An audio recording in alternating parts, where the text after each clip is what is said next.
भूगोल के पेपर में अब सभी विद्यार्थी 56 में से 56 नंबर लेकर आएंगे बोर्ड परीक्षा 2022 में। नमस्कार बच्चों, स्वागत आप सभी का आपके अपने यूट्यूब चैनल में। अगर आप कक्षा 12th के विद्यार्थी हैं और बोर्ड परीक्षा 2022 में शामिल हैं तो इस वीडियो को आपको कंप्लीट देखना है। और आज के इस वीडियो में मैं आपको कक्षा 12 भूगोल जियोग्राफी का एक ऐसा पेपर बताने वाला हूँ जो आपके बोर्ड परीक्षा 2022 में आने वाला है। तो एग्जाम से पहले इस पूरे पेपर को आपको अच्छे से तैयार करना है। और यहाँ पर आप सबसे पहले देख सकते हैं उच्च माध्यमिक परीक्षा 2022 और कक्षा 12 जियोग्राफी यानी भूगोल। और यहाँ पर आप पूर्णांक भी देख सकते हैं। इस बार जो आपके पेपर आने वाला है भूगोल का वो आपके 56 नंबर का आने वाला है। और जिन विद्यार्थियों को 56 में से 56 नंबर लाना है बोर्ड परीक्षा 2022 में तो इस पेपर को अच्छे से तैयार करना है। और इस बार जो पेपर में जो समय आपको मिलने वाला है 2 घंटे 45 मिनट। और यहाँ पर जो निर्देश दे रखे हैं निर्देश आपको जरूर पढ़ने हैं।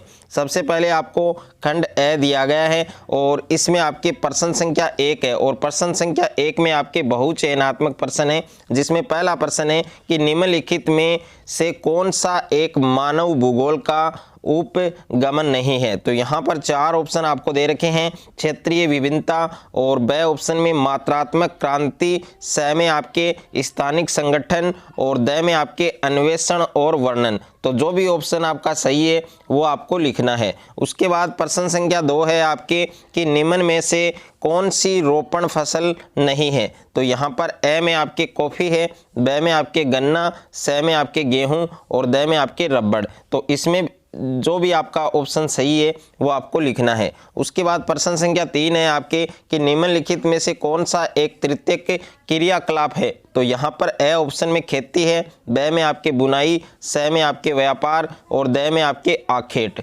उसके बाद प्रश्न संख्या 4 है आपके कि किस देश में रेल मार्गों के जाल का संगतम घनत्व है वो पाया जाता है। तो ए ऑप्शन में आपके ब्राज़ील, ब ऑप्शन में आपके कनाडा, और स में आपके संयुक्त राज्य अमेरिका, और द में आपके रूस। तो जो भी ऑप्शन इसमें आपका सही है वो आपको लिखना है। उसके बाद प्रश्न संख्या 5 है आपके चैनल टनल जोड़ता है। तो ए में आपके लंदन और बर्लिन, उसके बाद में ब ऑप्शन में आपके बर्लिन पेरिस, और स में पेरिस लंदन, और द में आपके बार्सिलोना बर्लिन। ओके, तो इसमें भी आपके जो भी ऑप्शन आपको सही लग रहा है वो आपको लिखना है। और प्रश्न संख्या 6 है आपके कि निम्नलिखित में से कौन सा भारत में पुरुष प्रवास का मुख्य कारण है। तो ए ऑप्शन में आपके शिक्षा, ब में आपके काम और रोजगार, स में आपके व्यवसाय, और द में आपके विवाह है। और तो बच्चों पढ़ाई में डाउट आते हैं, सोल्व नहीं हो पा रहे, घबराओ मत। इसका सॉल्यूशन है डाउटनेट ऐप। जिस भी सवाल में आपको डाउट है उस क्वेश्चन की फोटो खींचो, क्रॉप करो, और 5 सेकंड के अंदर अंदर आपको उसका वीडियो सॉल्यूशन मिल जाएगा, वो भी बिल्कुल फ्री में। यानी अब आप पूछिए अपने अनलिमिटेड सवाल कहीं भी कभी भी।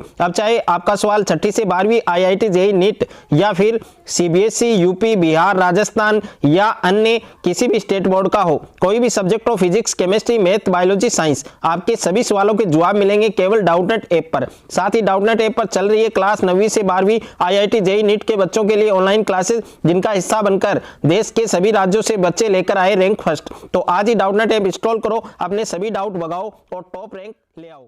और उसके बाद प्रश्न संख्या 7 है कि भारत के निम्नलिखित राज्यों में से एक में स्त्री साक्षरता है वो निम्नतम है। तो ए में आपके जम्मू और कश्मीर, ब ऑप्शन में आपके झारखंड, स में आपके अरुणाचल प्रदेश, और द में आपके बिहार। उसके बाद प्रश्न संख्या 8 है आपके कि निम्नलिखित में से कौन सा नगर नदी तट पर अवस्थित नहीं है। तो ए ऑप्शन में आगरा, ब में आपके पटना, स में भोपाल, और द में आपके कोलकाता। उसके बाद प्रश्न संख्या 9 है आपके कि शुष्क कृषि में निम्न में कौन सी फसल है वो बोई नहीं जाती है। तो ए में आपके रागी, ब में आपके मूंगफली, स में ज्वार, और द में आपके गन्ना। तो इसमें से जो भी ऑप्शन आपका सही है वो आपको लिखना है। उसके बाद पेपर में सेकंड क्वेश्चन आपको दिया गया है कि रिक्त स्थानों की पूर्ति करो। तो यहाँ पर पहला प्रश्न है कि भौतिक भूगोल, और उसके बाद में रिक्त स्थान दिया गया है पर्यावरण का अध्ययन करता है। तो इस रिक्त स्थान में आपको सही फिल करना है। ओके, और उसके बाद प्रश्न संख्या 2 है कि किसी देश के निवासी ही उसके वास्तविक होते हैं, क्या होते हैं वो आपका बताना है। तो ये आपको रिक्त स्थान दिए गए हैं, इसमें टोटल 4 हैं। ओके, तीसरा जो है इसमें आपको रिक्त स्थान दिया गया है कि किसी देश में स्त्रियों की स्थिति के संबंध में महत्वपूर्ण सूचना होती है। और प्रश्न संख्या 4 है प्रवास क्षेत्र पर अवसरों के और रिक्त स्थान वितरण के कारण होता है। ओके, उसके बाद में देखिए प्रश्न संख्या 3 है और प्रश्न संख्या 3 में आपके अति लघुत्तरीय प्रश्न है और प्रत्येक प्रश्न आपके यानी टोटल आपके 8 नंबर का है ये। ओके, यानी प्रत्येक प्रश्न आपके 1 अंक का है। इसमें पहला प्रश्न है कि जनसंख्या परिवर्तन के 3 घटक कौन कौन से हैं। तो जनसंख्या परिवर्तन है उसके 3 घटकों के आपको नाम बताने हैं। और दूसरा प्रश्न है कि भूगोल की 2 प्रमुख शाखाएं कौन कौन सी हैं। और तीसरा प्रश्न है कि किसी देश का वास्तविक धन है वो क्या होता है। और प्रश्न संख्या 4 है UNDP का पूरा नाम लिखिए। और प्रश्न संख्या 5 है कि किन्हीं 4 प्राथमिक क्रियाओं के नाम लिखिए। और प्रश्न संख्या 6 है विनिर्माण से क्या आशय है, यानी विनिर्माण है उससे आपका क्या अभिप्राय है। और प्रश्न संख्या 7 है भारत के बच्चों में घटते लिंगानुपात के 2 कारण बताइए। और प्रश्न संख्या 8 है विश्व के 10 सर्वाधिक जनसंख्या वाले देशों के आपको नाम बताने हैं। उसके बाद में खंड ब, और खंड ब के अंदर आपके जितने भी क्वेश्चन है लघुतरात्मक क्वेश्चन है। तो यहाँ पर प्रश्न संख्या 4 है कि मानव भूगोल को परिभाषित कीजिए। और प्रश्न संख्या 5 है कि मानव भूगोल के कुछ उपक्षेत्रों के नाम लिखिए।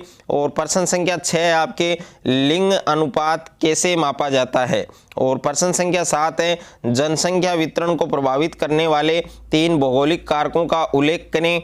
और प्रश्न संख्या 8 है स्थानांतरी कृषि का भविष्य अच्छा नहीं है, यह आपको स्पष्ट करना है। और उसके बाद प्रश्न संख्या 9 आपको दिया गया है। प्रश्न संख्या 9 में है कि भारत के किन राज्यों में विशाल ग्रामीण जनसंख्या है और इतनी विशाल ग्रामीण जनसंख्या के लिए उत्तरदायी एक कारण लिखिए। और प्रश्न संख्या 10 है कि पुरुष स्त्री चयनात्मक प्रवास के मुख्य कारण की पहचान कीजिए। और प्रश्न संख्या 11 है उत्तरी भारत के अधिकांश राज्यों में मानव विकास के निम्न स्तरों के 2 कारण बताइए। और प्रश्न संख्या 12 है महानगर क्या होते हैं, ये नगरीय संकुलों से किस प्रकार भिन्न होते हैं। और प्रश्न संख्या 13 है आपके मानव विकास को परिभाषित कीजिए। और प्रश्न संख्या 14 है आपके कि किन्हीं 2 गैरीसन नगर के उदाहरण दीजिए। और प्रश्न संख्या 15 है कि भारत में गेहूं के 5 प्रमुख उत्पादक राज्य कौन कौन से हैं,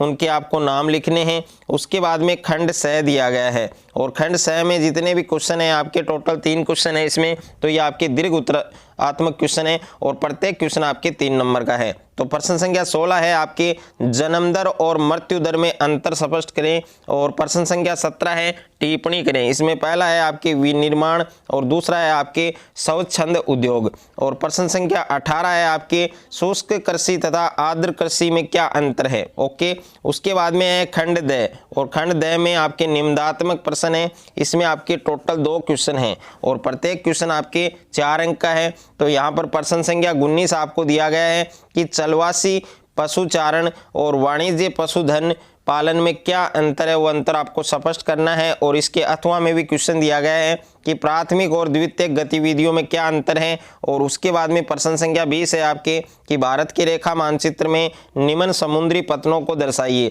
जिसमें पहला मुंबई है, दूसरा चेन्नई है, तीसरा कांडला है और चौथा आपके पोरबंदर है। और इसके अथवा में भी क्वेश्चन दिया गया है कि राजस्थान के दिए गए रेखा मानचित्र में तांबा क्षेत्र है, उसको आपको दर्शाना है। तो ये पूरा पेपर आपको परीक्षा से पहले अच्छे से तैयार करना है। और अगर मेरा ये वीडियो आपको अच्छा लगे तो वीडियो को ज़्यादा से ज़्यादा लाइक करें, दोस्तों के साथ शेयर करें और चैनल पर आप नए हैं तो चैनल को सब्सक्राइब कर लीजिए।